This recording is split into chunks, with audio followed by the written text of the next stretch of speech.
આ સંસ્કાર શીખવા જેવા છે સાહેબ.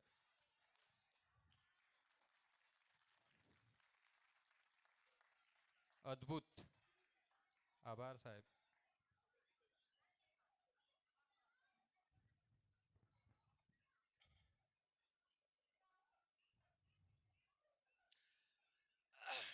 પેલી બાબા સાહેબ અમર રહોની 3 વખત જય બોલાવીશું, પછી આપણે પ્રોગ્રામ ચાલુ કરીશું. બાબા સાહેબ, બાબા સાહેબ, બાબા સાહેબ. હવે અમારા વૃક્ષની જય બોલાવીશું. અને વૃક્ષનારાયણ દેવ કી, વૃક્ષનારાયણ દેવ કી, વૃક્ષનારાયણ દેવ કી. આ પગે કેમ પડ્યો તમારી? ઉજળિયાતે જે હજારો વર્ષ જુલમ કર્યો તમારા ઉપર, એની માફી માંગુ હું જાહેરમાં.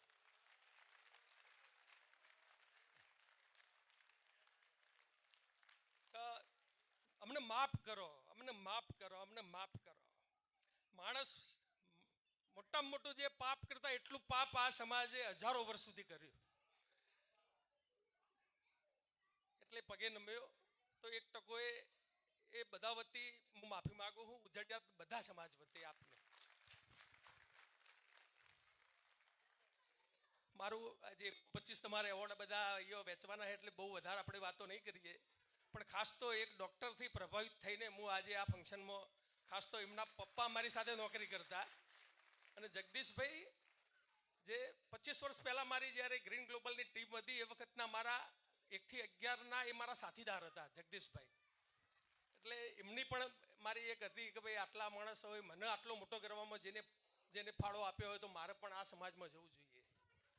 બીજું જયંતિ તુરી કરીને મારી સાથે મારો સાથે ભણતો મારો ક્લાસમેટ હતો ટુંડાઓમાં, અને અમે એક જ બેચ ઉપર બંને ભણતા, અને એ મારો એક અંગત મિત્ર હતો.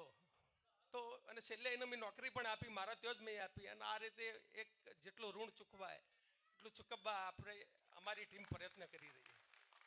હવે થોડી 2-4 મિનિટ વાત કરીશ કે અમે પણ તમારી સમાજને મોટા માણસો સમાજ બગાડે તો મોટા માણસો સમાજ સુધારે. તો મેં મારા પ્રતાપે કે મારાથી મેં મારા બાળકોનો લગ્ન મેં વિધવાઓ બહેનો સામે કર્યા, અને બધી કોમની. એમાં મુસ્લિમ પણ હતી, આદિવાસી પણ હતી, બ્રાહ્મણ પણ હતી, અને પટેલ પણ હતી.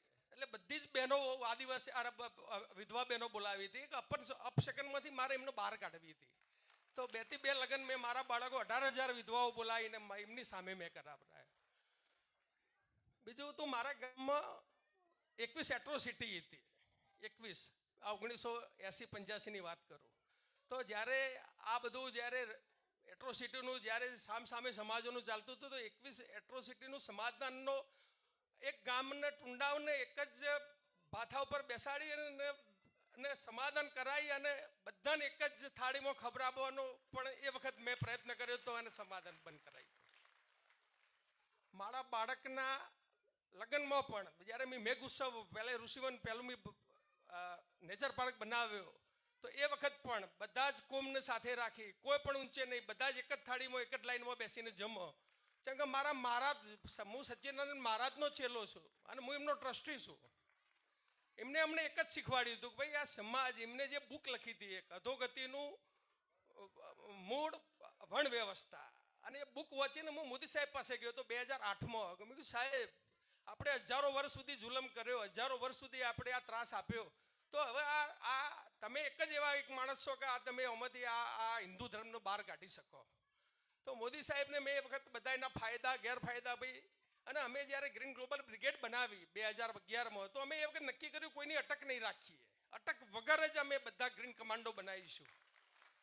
તો અમે 12 લાખ જે કમાન્ડો બનાવ્યા એને કોઈ અટક ના રાખી. છે કે અટક જ અત્યારે વધારેમાં વધારે જો કોઈ નડતું હોય, આજે આપણે સરકારી સ્કૂલમાં જઈએ, સરકારી ઓફિસમાં જઈએ તો અટક. તો એ વખત પણ અમે મોદી સાહેબને બહુ રિક્વેસ્ટ કરી હતી કે ભાઈ તમે જાતિ મુક્ત ભારત ના કરો તો અટક મુક્ત ભારત કરી આપો અમને. તો આ માગણી અમારી આજે પણ મોદી સાહેબ પાસે ચાલુ છે, અને હું તમને પ્રોમિસ આપું કે આવનારા 10 વર્ષમાં આ અટક મુક્ત ભારત તો અમે કરીને જંપીશું. બીજું સાહેબે જે એ વાત કરી કે ભાઈ અમારા સમાજ નાનો સમાજ છે, તો એને ગાંધીનગરમાં પણ 500,000 વારનો પ્લોટ મળી જાય. તો હું ડૉક્ટર સાહેબ વતી જગદીશભાઈ વતી અને તમારી અહીં બેઠેલી ટીમ વતી બધાને પ્રોમિસ આપું છું કે મારા બેસ્ટ ટ્રાય કરી અને 1000 વારનો મિનિમમ પણ પ્લોટ ગાંધીનગરમાં આપણને મળી જાય તો એનો માટે અમે પ્રયત્ન કરીશું. અમારા સ્વામીજી અમને પાડ્યું, એક જ સ્વામીજી એવા હતા અમારા કે જેનો એક ચેલો નથી. અમે બની બેઠેલા ચેલા છીએ, નિલેશ પણ એ પૈકીનો મારો ચેલો. તો અમારા સ્વામીજીએ 1990માં ભંગી સમાજનો સમૂહ લગ્ન કરાયો ઊંઝામાં ને એમની થાળીઓ ધોઈ. તો એ દિવસથી હું સ્વામીજીનો ચેલો બન્યો. તો આવા બધા ઘણા બધા પ્રયત્નો સમાજ કરી રહ્યો છે. અત્યારે હવે પહેલાં જેવું જે અમે પણ ગામડામાંથી અહીંયા બહાર આવેલા છીએ, બધા શેડ અપડશેડ ને બધું આપણે જોયેલું છે. હવે નવો જમાનો આવ્યો, નવો પેન્ટ આવી ગયો, બધાના કપડાં બદલાઈ ગયા, હવે બધાના ડ્રેસ બદલાઈ ગયા. અત્યારે કોઈને ખબર નથી કે આ રબારી છે કે આ પટેલ કે આ બ્રાહ્મણ છે. અત્યારે બધું બદલાઈ ગયું અને આવનારો હવે મોદી સાહેબ પાસે આપણે આશા રાખીએ કે આવો બાહોશ આપણને મળ્યા હે આજે પીએમ, તો આ દેશને જેમ બાબા સાહેબે જે રીતે બંધારણ આપીને આ દેશને એક કરી આપ્યો, તો આ મોદી સાહેબ પણ આપણને આ જાતિમાંથી મુક્ત કરી અને આ જાતિ પ્રથા એ જે આ દેશની બરબાદી માટેનો જે કારણ છે, છેલ્લા હજારો વર્ષથી આપણે એના કારણે બરબાદ થયા, તો આમાંથી આપણે બધા મુક્ત થઈએ. મારી ગ્રીન ગ્લોબલ બ્રિગેડનો જે કન્વીનર નિલેશ રાજગોર છે અહીંયા, એ ગુજરાતનો હેડ અત્યારે અમે એને બનાવીને પોતે 2.5 લાખ પીંપળા એકલાય વાયા એને, અને ખાલી પાટણ જિલ્લામાં એને 4 લાખ ઝાડ તો પાટણ જિલ્લામાં રોડ સાઈડે બચાવ્યા છે. તો અમારું આ પર્યાવરણનું ઘણું બધું મોટું મિશન અમે છેલ્લા 28 વર્ષથી ચલાવી રહ્યા છીએ. અમે 9 કરોડ ઝાડ ખેડૂતોના સેઢા પર પહોંચાડ્યા ઉત્તર ગુજરાતમાં. તો અમારું આ અંદરખાને બહુ મોટું આ આવનાર પેઢીને પર્યાવરણ, પૈસા તો બધા આપણે કમાઈને આપીશું પણ પર્યાવરણ નહીં સારું હોય તો પૈસાનું કોઈ કામ નથી. તો આજે હું તમારા આ ફંક્શનમાં એટલા માટે એક નાની લાલચથી આવ્યો કે ભાઈ આખા ગુજરાતનો આટલો નાનો સમાજ જો મારા ગ્રીન ગ્લોબલ આ બ્રિગેડમાં જોડાઈ જાય તો મને એક ગર્વ થાય કે એક નાનો સમાજ, ભલે તમે 70,000 રહ્યા કે લાખ રહ્યા, એક પણ માણસ, જેમ સાહેબે જે વાત કરી કે ભાઈ બધા જ આ સંઘ છે, સંઘમાં બધાની જરૂર પડે, એમ અમારો આ પર્યાવરણનો સંઘ છે વર્લ્ડ વાઇડનો અને આવનાર પેઢીને આ સંઘ જ બચાવશે. તો મારી એક ડૉક્ટર સાહેબને, જગદીશભાઈને, એને બેઠેલા બધા ટીમને એક વિનંતી છે કે હું 1,11,000 આજે મારું દાન આપું છું તમારી સંસ્થાને મારા તરફથી. પણ અમે ગ્રીન ગ્લોબલ બ્રિગેડ બનાવવા માટેને એક કમાન્ડોનો અમે ₹1 લઈએ છીએ. તો તમારા કમાન્ડો, તમારો સમાજનો એક પણ કમાન્ડો ગ્રીન ગ્લોબલનો ગ્રીન કમાન્ડો વગરનો ના રહે એવી આજે હું આપની પાસે આશા રાખું છું.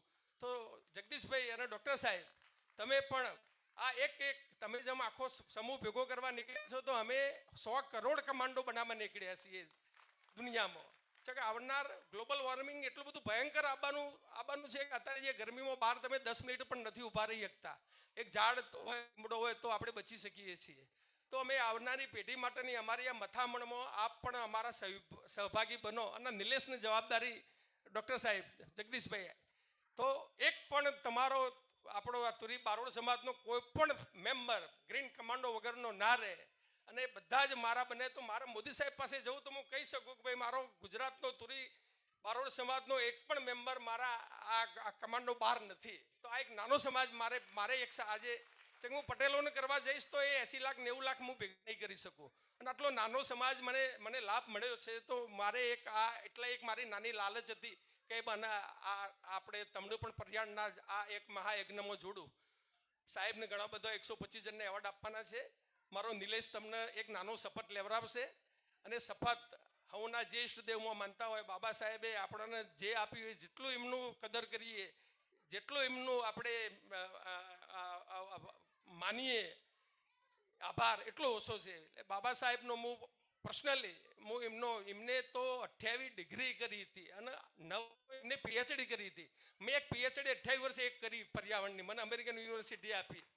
એમને તો 9 PhDની ડિગ્રીઓ લીધી હતી બાબા સાહેબ. અને 28 ડિગ્રીઓમાં એમને આજે હું તો એન્જિનિયર બન્યો તો 28 ડિગ્રીના બનવું એટલે એ વખતના જમાનામાં તો આ બાબા સાહેબ એ એક ઈશ્વરના રૂપ હતા અને ઈશ્વરના રૂપ જ ગણાય તમારા માટે પણ.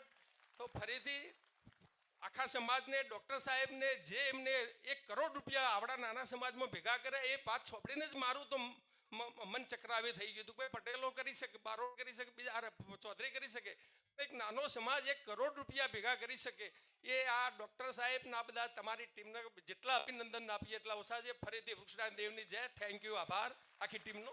ઉપર બેઠેલાનો પણ ખૂબ ખૂબ આભાર. Thank you.